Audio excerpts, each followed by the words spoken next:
तो एपिसोड की स्टार्टिंग में गोबरू बोल रहा होता है कि यह बात 61वें दिन की है। मैं गोबोकिची के साथ जंगल में शिकार करने के लिए गया था, तभी एक जगह पर मुझे 12 इंसानों का एक ग्रुप दिखाई दिया, जिन्हें देखते ही मैं चौकन्ना हो गया और मैंने गोबोकिची से कहा कि आज हम दोनों यहाँ पर शिकार नहीं करेंगे, बल्कि आज हम इन इंसानों का पीछा करेंगे। अब उन सभी इंसानों का पीछा करते हुए गोबरू और गोबोकिची एक जगह पर पहुंचते हैं और देखते हैं कि वह सभी इंसान एक जगह पर बैठकर आपस में कुछ प्लानिंग कर रहे होते हैं, जो देखते ही गोबरू अपने स्पाइडर थ्रेड का यूज करते हुए उनकी बातों को वहां पर सुनने लगता है और उसे पता चलता है कि वह सभी इंसान यहाँ पर एल्फ प्रिंसेस को किडनैप करने के लिए आए हैं और उन इंसानों को यह खबर कुछ एल्फ ने ही दी होती है। इसीलिए वह सभी इंसान एक जगह पर छिपकर वहां पर एल्फ प्रिंसेस के आने का इंतजार करने लगते हैं। और अब 2 घंटों के बाद एल्फ का एक ग्रुप एल्फ प्रिंसेस को अपने साथ लेकर उस जगह से गुजरता है। तभी सभी इंसान काफी तेजी से एरो से अटैक करते हुए चारों ओर मौजूद एल्फ को मारने लगते हैं, जो देखकर गोबोकिची को काफी ज्यादा गुस्सा आता है और अब वह उन इंसानों पर अटैक करने के लिए आगे बढ़ता है, पर गोबरू उसे रोक देता है और बोलता है कि हमें थोड़ी देर यहाँ पर और रुकना चाहिए। और अब वह सभी इंसान एल्फ प्रिंसेस को छोड़कर वहां पर मौजूद बाकी सभी एल्फ को मार देते हैं, जिसके बाद वह आगे बढ़ते हुए एल्फ प्रिंसेस को बेहोश कर देते हैं। तभी झाड़ियों के पीछे से निकलकर गोबरू बाहर आता है और अब वह अपनी पावर का यूज करते हुए उन सभी इंसानों को वहां पर कैद कर लेता है, जिसके बाद वह उन सभी को अपने स्पाइडर वेब से बांध लेता है। और अब वह एल्फ प्रिंसेस के साथ साथ उन सभी इंसानों को उठाकर अपने केव में ले आता है। अब दिखाया जाता है कि 62वें दिन गोबरू अपने केव के अंदर उन सभी इंसानों को टॉर्चर कर रहा होता है, जिससे वह सभी इंसान गोबरू को बताते हैं कि आज से 20 दिन के बाद सभी इंसान एल्फ विलेज के ऊपर अटैक करेंगे। अब उनसे यह जानकारी पाने के बाद गोबरू उन सभी इंसानों को खा जाता है, जिससे उसे उन सभी की एबिलिटीज मिल जाती है। अब थोड़ी देर के बाद एल्फ प्रिंसेस को होश आता है, तो वह अपने सामने गोबरू को देखकर काफी ज्यादा डर जाती है। तभी गोबरू देखता है तो एल्फ प्रिंसेस के वहां पर पंख भी होते हैं, जो देखकर वह काफी हैरान होता है। वहीं पर वह एल्फ प्रिंसेस बहुत ही ज्यादा डरी हुई होती है, जो देखकर गोबरू उसे शांत करता है, जिसके बाद वह उस जगह पर जो भी कुछ हुआ उस बारे में एल्फ प्रिंसेस को बताता है। यह सुनते ही एल्फ प्रिंसेस और भी ज्यादा परेशान हो जाती है और बोलने लगती है, क्या गोबरू यहाँ पर किसी तरीके का यूज करते हुए उसके सभी सोल्जर्स की जान नहीं बचा सकता है? गोबरू बोलता है, वह लोग पहले ही मर चुके हैं, तो मैं अब कुछ भी नहीं कर सकता हूँ। यह सुनते ही एल्फ प्रिंसेस गुस्से में गोबरू को मारने लगती है। वहीं पर वह रो रही होती है। वहीं वह बोल रही होती है कि अगर गोबरू चाहता तो उसके सभी सोल्जर्स को बचा सकता था, पर गोबरू ने ऐसा क्यों नहीं किया। तभी गोबरू एल्फ प्रिंसेस को खुद से दूर हटाते हुए बोलता है, मुझे तुम लोगों पर यकीन नहीं, और यह फाइट तुम्हारे और इंसानों के बीच में है, तो आखिर मैं इस फाइट में क्यों पड़ूं? और मुझे उन इंसानों से पता चला कि तुम्हारे एल्फ क्लैन में ही कुछ लोग तुम्हारे खिलाफ हैं और वह तुम्हारी सभी जानकारी उन इंसानों को दे रहे हैं, तो मैं इस लफड़े में नहीं पड़ना चाहता हूँ। अब यह सुनकर एल्फ प्रिंसेस वहां पर रोने लगती है, जो देखते ही गोबरू बोलता है, अब तुम रो रो कर मुझे परेशान करना बंद करो। आज वैसे भी काफी देर हो चुकी है, तो कल सुबह मैं तुम्हें तुम्हारे क्लैन में छोड़ आऊंगा। अब दिखाया जाता है कि अगले दिन गोबरू गोबोकिची के साथ उस एल्फ प्रिंसेस को लेकर उसे उसके क्लैन में छोड़ने के लिए जाने लगता है। वहीं पर रास्ते में वह एल्फ प्रिंसेस से पूछता है कि आखिर तुम बाकी सभी एल्फ से इतनी ज्यादा अलग क्यों हो? मैंने आज से पहले किसी भी एल्फ के पंख नहीं देखे। अब एल्फ प्रिंसेस गोबरू को बताती है कि वह कोई नॉर्मल एल्फ नहीं बल्कि एक हाई एल्फ है और सभी हाई एल्फ के पास पंख होते हैं, पर वह लोग हमेशा अपने पंखों को छिपाकर रहते हैं। पर कल अचानक से गोबरू को अपने सामने देखकर वह काफी ज्यादा घबरा गई थी, जिस वजह से उसके पंख बाहर निकल आए थे। अब 3 घंटे तक लगातार पैदल चलने के बाद वह सभी लोग एल्फ विलेज में पहुंच जाते हैं। तभी गोबरू अपनी सर्च टेक्निक का यूज करते हुए देखता है तो वहां पर टोटल 25 एल्फ गोबरू और गोबोकिची पर अटैक करने के लिए तैयार बैठे होते हैं और उन सभी के पास मिथरिल के वेपन्स होते हैं, जो देखकर गोबरू सोचने लगता है यह सभी एल्फ काफी ज्यादा पावरफुल है, पर मैं और गोबोकिची भी कमजोर नहीं और उन वेपन्स का हमारी बॉडी के ऊपर कोई भी असर नहीं होगा। अब वह सभी एल्फ गोबरू और गोबोकिची पर अटैक करने ही वाले होते हैं कि तभी प्रिंसेस आगे जाते हुए उन एल्फ को रोक देती है। अब वह सभी लोग एल्फ विलेज के लीडर के पास पहुंचते हैं, जिसे देखते ही एल्फ प्रिंसेस काफी तेजी से उसके पास भागते हुए जाती है और बोलती है, फादर मुझे प्लीज माफ कर दीजिए, हमारे सभी सोल्जर्स मारे गए और इंसानों ने हम पर अटैक कर दिया था। उस दौरान इन लोगों ने मेरी जान बचाई। अब विलेज का लीडर गोबरू को वहां पर उसकी बेटी की जान बचाने के लिए थैंक्स करता है। तभी गोबरू बोलता है, मैंने बस तुम्हारा थैंक्स सुनने के लिए तुम्हारी बेटी की जान नहीं बचाई, यह सुनते ही लीडर बोलता है, तो क्या तुम्हें इसके बदले रिवॉर्ड चाहिए? ठीक है, मैं तुम्हें रिवॉर्ड देने के लिए तैयार हूँ। वहीं बैठा गोबरू सोच रहा होता है कि अब यहाँ पर विलेज का लीडर जिस तरह का रिवॉर्ड मुझे देगा, उससे यह साबित हो जाएगा कि उसकी नज़र में उसकी डॉटर की क्या वैल्यू है। तभी एक एल्फ उस जगह पर एक काफी खतरनाक बोल लेकर आती है और यह एक एंशिएंट लेवल वेपन है।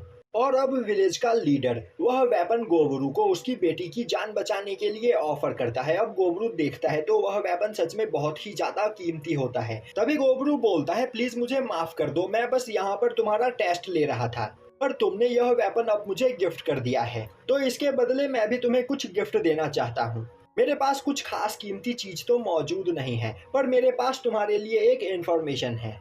और अब गोबरू आगे बढ़कर उन इंसानों से मिली गई सभी जानकारी एल्फ लीडर को बता देता है, जो सुनकर एल्फ लीडर आगे बढ़ते हुए गोबरू के साथ हाथ मिलाता है और बोलता है, तुमने यहाँ पर सच में हमारी बहुत ही ज्यादा मदद की है, तो मैं आशा करता हूँ कि हम लोग फ्यूचर में भी ऐसे ही एक अच्छे दोस्त बने रहेंगे। और अब जाने वक्त एल्फ लीडर गोबरू को कई सारे कीमती ट्रेजर और मिथरिल के वेपन्स भी गिफ्ट करता है। और अब जब गोबरू वहां से जाने लगता है तभी विलेज का लीडर गोबरू को रोकते हुए बोलता है, हमारे विलेज की एक अलाइट टीम कुछ दिनों से यहाँ पर मिसिंग है, तो क्या तुम्हें इसके बारे में कुछ पता है? यह सुनकर गोबरू परेशान हो जाता है और अब वह हिचकिचाते हुए बोलता है, नहीं, मैंने यहाँ पर किसी भी एल्फ को नहीं देखा। और अब यह सुनकर विलेज का लीडर गोबरू के साथ अपनी दोस्ती को स्टेब्लिश करने के लिए उसे कई सारे वाइन के बैरल भी गिफ्ट करता है, जो देखकर गोबरू काफी ज्यादा खुश हो जाता है। अब हमें दिखाया जाता है कि 64वें दिन गोबरू सोकर उठता है और तभी वह अपनी बगल में सो रही गोबमी को नींद से जगाता है, पर गोबमी वहां पर जग नहीं रही होती है। तभी वह पीछे मुड़कर देखता है तो गोबमी वहां पर इवॉल्व हो चुकी होती है और गोबमी उस जगह पर एक डम्फिर वेरिएंट में इवॉल्व हुई होती है। साथ ही साथ गोबरू को उस दिन पता चलता है कि उसके क्लैन के कई और सारे गॉब्लिन्स हॉबगॉब्लिन्स में इवॉल्व हो चुके हैं। अब गोबमी उस जगह पर अपने नए कपड़े पहनकर आती है, जिसे देखते ही वहां पर सभी लोग काफी ज्यादा हैरान हो जाते हैं। और अब हमें बताया जाता है कि गोबमी इस जगह पर एक अनडेड क्वीन बन चुकी है, साथ ही साथ उसे गॉडेस ऑफ आइज की भी पावर प्राप्त है। और तो और गोबमी के पास यहाँ पर ईवल आई भी है, इसका यूज करते हुए वह किसी को भी अपने चार्म में फंसा सकती है। और अब थोड़ी देर के बाद गोबरू को पता चलता है कि वहां पर गोबे भी एक हाफ अर्थ लॉर्ड में इवॉल्व हो चुकी है, जिससे अब उसकी पावर पहले से काफी ज्यादा बढ़ चुकी है। और अब गोबे यहाँ पर हमेशा पत्थरों को पंच करते हुए उसे तोड़ती रहती है। तभी गोबरू को पता चलता है कि वहां पर होबो साटो भी एक हाफ ब्लड लॉर्ड में इवॉल्व हो चुकी है और अब होबो साटो ब्लड को जैसे चाहे वैसे एक वेपन की तरह यूज कर सकती है, जिस वजह से वह भी अब यहाँ पर काफी ज्यादा पावरफुल बन चुकी है।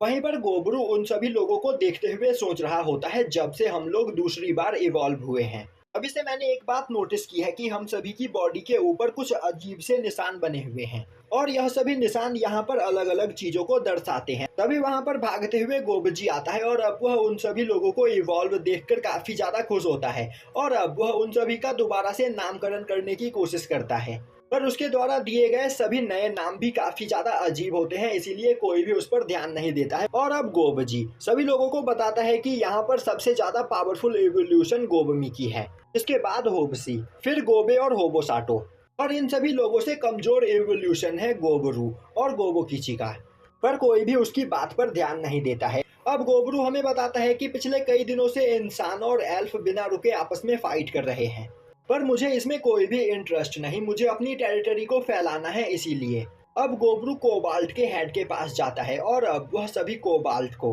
अपने द्वारा बनाए गए ईयर कप्स देते हुए उन्हें जंगल को एक्सप्लोर करने के लिए भेज देता है। और अब वह सभी एल्फ के पास आकर उन्हें भी वह ईयर कप्स देने की कोशिश करता है, पर वह सभी एल्फ अभी भी गोबरू को अपना बॉस मानने के लिए तैयार नहीं होती है और बोल रही होती है कि उनके अंदर एल्फ प्राइड अभी भी जिंदा है, तो वह इतनी आसानी से गोबरू को अपना किंग नहीं चुनेंगी और न ही वह गोबरू के द्वारा बनाए गए उन एयर कप्स को अपने कानों में पहनेंगी। यह सुनकर गोबरू गुस्से में उन सभी एल्फ को एक कमरे में लेकर आता है, जिसके बाद वह कमरे के चारों ओर गोल्डन थ्रेड को सेट करता है और अब वह उन सभी एल्फ के प्राइड को तोड़ देता है, जिससे अब वह सभी एल्फ गोबरू को अपना लीडर मानने के लिए तैयार हो जाती है।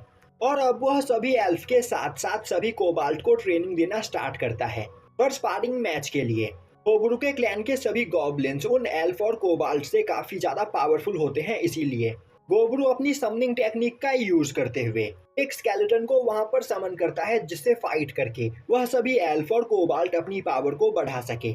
और अब गोबरू हमें बताता है कि स्केलेटन्स यहाँ पर 3 प्रकार के होते हैं। पहले नॉर्मल स्केलेटन्स, जिनके पास कोई भी वेपन्स नहीं होते हैं। फिर आते हैं अपर स्केलेटन्स, जिनके पास वेपन्स और आर्मर्स भी होते हैं। और उनके बाद आते हैं रेयर स्केलेटन्स, जो कि मैजिकल पावर का भी यूज कर सकते हैं। और अभी मैं यहाँ पर बिना किसी प्रॉब्लम के अपर स्केलेटन्स को समन कर सकता हूँ। और अब वह उन स्केलेटन्स को ऑर्डर देता है कि वह यहाँ पर कोबाल्ट और एल्फ को ट्रेन करे, जिसके बाद 65वें दिन गोबरू एक रेयर स्केलेटन को भी समन करता है, जो स्केलेटन समनिंग मैजिक का यूज करते हुए ज़ॉम्बीज को समन कर सकता है। पर इनकी यहाँ पर एक बहुत बड़ी प्रॉब्लम है। यह रेयर स्केलेटन धूप में 10 सेकंड से ज्यादा देर तक नहीं टिक पाते हैं और जलकर राख हो जाते हैं। अब दिखाया जाता है कि एक जगह पर गोबरू खड़ा सोच रहा होता है कि हमारे क्लैन में लोगों की जनसंख्या काफी तेजी से बढ़ती चली जा रही है और कोबाल्ट और सभी एल्फ को लेकर अब हमारे क्लैन में टोटल 136 लोग हैं, जो कि यहाँ पर दिन रात पूरी मेहनत कर रहे हैं, जिस वजह से अब इन सभी लोगों को खाने के लिए और भी ज्यादा खाना चाहिए, वरना यह लोग ज्यादा दिनों तक सरवाइव नहीं कर पाएंगे। अब अगले दिन कोबाल्ट का लीडर गोबरू को अपने साथ लेकर एक माइन के पास आता है और यह वही माइन है जिसके अंदर खुदाई करते हुए स्केलेटन्स ने उनके ऊपर हमला कर दिया था। यह सुनकर गोबरू गोबे को उस माइन के अंदर भेजता है और अब थोड़ी ही देर में गोबे उस माइन के अंदर मौजूद सभी कीमती चीजों को बाहर निकाल लेती है और उस माइन को डिस्ट्रॉय कर देती है। उसी दिन जंगल में उन्हें ब्लैक वुल्फ का एक झुंड दिखाई देता है, जिन्हें सभी कोबाल्ट एक साथ मिलकर कैप्चर कर लेते हैं। और अब गोबरू देखता है तो उन ब्लैक वुल्फ के झुंड में कोई भी लीडर नहीं होता है, पर इसके बावजूद वह सभी ब्लैक वुल्फ एक साथ मिलकर काफी अच्छे से काम कर रहे होते हैं, जो देखकर गोबरू उन सभी को टेम कर लेता है और उन्हें शिकार करने की जिम्मेदारी दे देता है। अब दिखाया जाता है कि गोबरू, गोबे और गोबमी जंगल में घूम रहे होते हैं।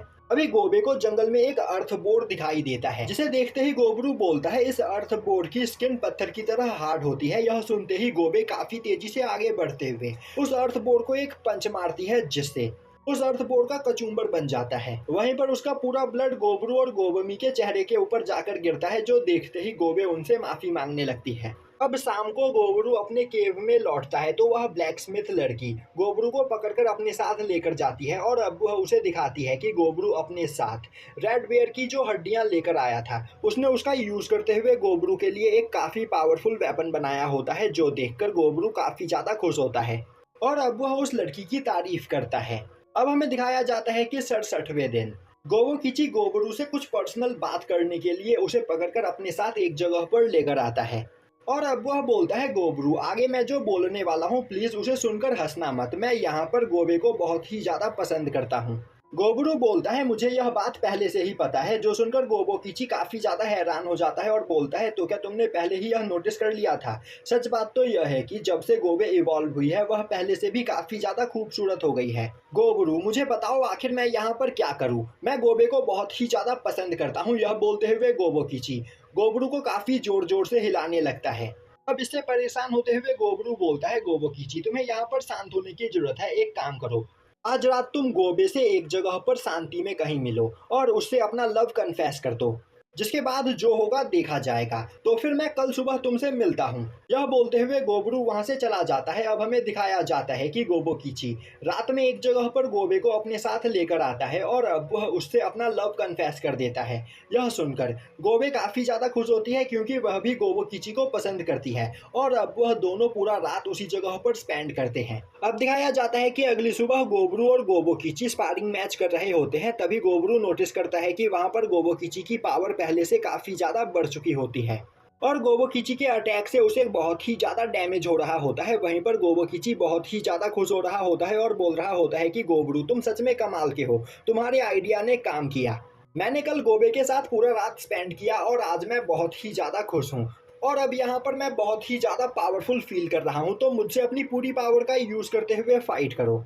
अब दिखाया जाता है कि गोबमी, गोबरू, गोबोकिची और गोबे जंगल के एक कोने में शिकार करने के लिए आए हुए होते हैं, जहां पर उन्हें काफी जाइंट इंसेक्ट मिलते हैं और अब गोबरू आगे बढ़ते हुए काफी आसानी से उन सभी मॉन्स्टर्स को मार देता है, जिसके बाद वह उन्हें बैठकर वहां पर खाता है। अब उन्हें खाने के बाद गोबरू को उस जगह पर कई सारे नए स्किल्स मिलते हैं। अब वह उनमें से एक स्किल एक्सोस्केलेटन को टेस्ट करता है। तभी वह देखता है कि उसकी बॉडी के चारों ओर एक आर्मर अपने आप ही बनकर तैयार हो जाता है। अब गोबरू गोबोकिची को अपनी पूरी पावर का यूज करते हुए उस पर अटैक करने के लिए बोलता है, जो सुनते ही गोबोकिची उस पर अटैक करने लगता है। पर गोबरू की बॉडी के ऊपर गोबोकिची के अटैक का कोई भी असर नहीं हो रहा होता है। और अब गोबरू जैसे ही उस आर्मर को अपनी बॉडी के ऊपर से हटाता है, उस आर्मर के साथ साथ उसके सभी कपड़े भी गायब हो जाते हैं। यह देखकर गोबरू सोचने लगता है, मुझे इस स्किल का यूज यहाँ पर सोच समझकर करना होगा, क्योंकि जब भी मैं इसका यूज करूंगा मेरे कपड़े भी गायब हो जाएंगे, और अगर उस दौरान मेरे बॉडी के ऊपर कुछ कीमती ट्रेजर्स हुए तो इस आर्मर के साथ साथ वह ट्रेजर भी गायब हो जाएंगे। अब गोबरू अपने मैजिक बॉक्स से निकालकर कुछ नए कपड़े पहनता है, जिसके बाद वह अपने एक दूसरे स्किल का यूज करते हुए बीटल विंग्स को अपनी बॉडी से बाहर निकालता है और उसका यूज करते हुए वहां पर उड़ने की कोशिश करने लगता है, पर उसे वहां पर उड़ने में काफी ज्यादा प्रॉब्लम आ रही होती है। दूसरी ओर बाकी सभी लोग गोबरू को यह सब करते हुए देखकर काफी ज्यादा खुश हो रहे होते हैं। अब दिखाया जाता है कि दिन बाहर काफी तेज बारिश हो रही होती है, इसीलिए गोबरू अपने केव के अंदर बाकी सभी लोगों से मिलने के लिए जाता है। तभी गोबरू को वह लाल बालों वाली लड़की मिलती है, जिसकी पावर वहां पर पहले से काफी ज्यादा बढ़ चुकी होती है, इसीलिए वह गोबरू को फाइट के लिए चैलेंज करती है। अब गोबरू उस लड़की के साथ वहां पर थोड़ी देर तक फाइट करता है, जिसके बाद वह ब्लैक स्मिथ के पास आता है, जो एक जगह पर बैठी अपना काम कर रही होती है। वहीं पर गोबरू देखता है तो उस ब्लैक स्मिथ की मदद वहां पर दो एल्फ कर रही होती है, और अब गोबरू हमें बताता है कि इन दोनों एल्फ का नाम कील और आल है, और यह भी अपने विलेज में ब्लैक स्मिथ का ही काम किया करती थी, इसीलिए यह मेरे क्लैन के अंदर भी यही काम कर रही है। अब गोबरू उन दोनों लड़कियों के पास जाता है, जो क्लैन के सभी लोगों के लिए खाना बनाती है। वहीं पर अब उन दोनों के अंडर भी कई सारे लोग काम कर रहे होते हैं, और वह दोनों लड़कियां अब क्लैन की चीफ कुक बन चुकी होती है। अब गोबरू उस अल्केमिस्ट से मिलने के लिए जाता है, तभी वह अल्केमिस्ट लड़की गोबरू को ब्लैक स्केलेटन का बोन देती है, और अब वह गोबरू को बताती है कि अगर इस बोन से किसी भी पर्सन को एक बार स्टैब कर दिया जाए तो वह पर्सन थोड़ी देर तक अपनी पावर का यूज नहीं कर पाएगा। उसका यह वेपन बस अभी एक प्रोटोटाइप है, पर वह जल्द ही इस तरह के कई सारे वेपन्स बनाएगी। और यह बोलते हुए वह गोबरू के साथ वहां पर फ्लर्ट करने लगती है, तभी बाकी की सभी लड़कियां भी वहां पर आ पहुंचती है, और अब वह सभी भी गोबरू से मजे लेने लगती है। अब हमें दिखाया जाता है कि 70वें दिन एक गॉब्लिन काफी तेजी से चिल्लाते हुए गोबरू को आवाज लगाता है और बोलता है, मास्टर, यहाँ पर हमसे मिलने के लिए कोई आया है। अब गोबरू केव के बाहर जाता है तो वहां पर कुछ एल्फ खड़े होते हैं। अब उनमें से एक एल्फ आगे आते हुए बोलती है, तुम्हारे दोस्त मतलब हमारे विलेज के लीडर ने हमें यहाँ पर भेजा है। अब गोबरू उन सभी लोगों को अपने केव के अंदर लेकर जाने लगता है, तभी वह लड़की अपने बगल में कुछ एल्फ को फाइट करते हुए देखती है, पर गोबरू के द्वारा बनाए गए एयर कफ की वजह से उस लड़की को वह सभी ब्लैक एल्फ दिखाई देते हैं, जिस वजह से वह उन सभी को इग्नोर करके आगे बढ़ जाती है। अब वह सभी लोग एक जगह पर बैठते हैं, तभी वह एल्फ बोलती है, जैसा तुमने हमें बताया था उन इंसानों ने काफी बड़ी संख्या में हमारे ग्रेट वुड पर अटैक करना स्टार्ट कर दिया है, और उनकी तादाद बहुत ही ज्यादा है, जिस वजह से हम लोग उनसे फाइट करके नहीं जीत सकते हैं। इसीलिए हम यहाँ पर तुमसे मदद मांगने के लिए आए हैं। तभी गोबरू बोलता है, आखिर मैं यहाँ पर तुम्हारी मदद क्यों करूँ? यह सुनते ही वह एल्फ बोलती है, हमारे चीफ ने वादा किया है कि वह इसके बदले तुम्हें कई सारे गिफ्ट देंगे। और अब वह गोबरू को एक एग्रीमेंट दिखाती है, जिसके ऊपर काफी सारे कीमती चीजों का नाम लिखा हुआ होता है, जिसे देखते ही गोबरू उनकी मदद करने के लिए तैयार हो जाता है। तभी वह एल्फ बोलती है, पर यहाँ पर हमारी एक शर्त है, अगर तुम उन इंसानों को नहीं हरा पाए तो यह एग्रीमेंट यहीं पर कैंसिल हो जाएगा। गोबरू बोलता है, तुम्हें परेशान होने की कोई जरूरत नहीं।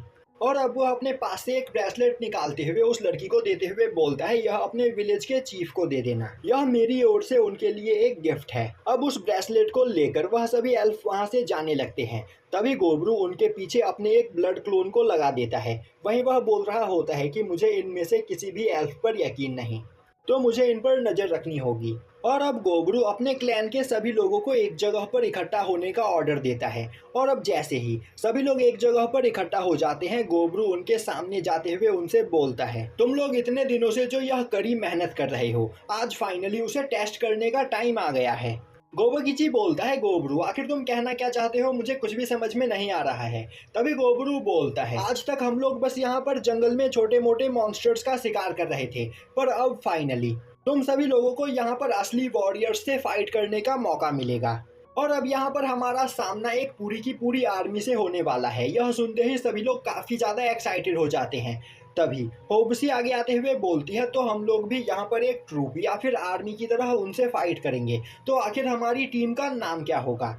गोबरू चिल्लाते हुए बोलता है, हमारे ट्रूप का नाम होगा पाराबेलम, तो फिर जाओ और सभी लोग जंग की तैयारी करो। यह सुनते ही वहाँ पर खड़े सभी लोग एक्साइटेड हो जाते हैं और यहीं पर यह एपिसोड खत्म हो जाता है।